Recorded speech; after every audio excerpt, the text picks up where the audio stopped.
Hi guys, welcome back to H&M, and in this video tutorial we will learn how we can set backup on WhatsApp chat. So once open WhatsApp, you will click on top three dots and click on setting. So here you will get different options. What you can do, you can click on chats option. Once you will click on chat, here you can see a chat backup option. You can click on WhatsApp chat backup, and here you will get option of email. So once you will click on email, you will get a different email which you have registered with the phone. So you can select your desired email and simply click on backup. So once you will click on the backup option, all your data like chats and images will be set automatically on backup.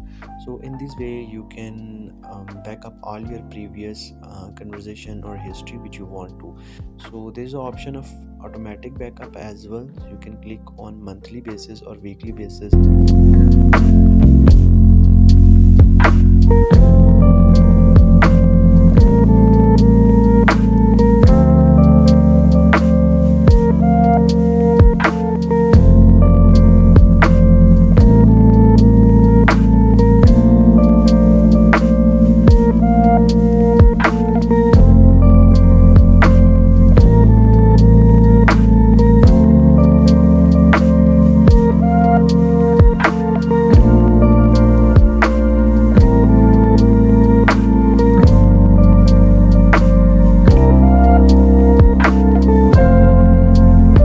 In this way you can include videos and using a cellular backup to create your backup. So I hope you enjoyed this video. Don't forget to subscribe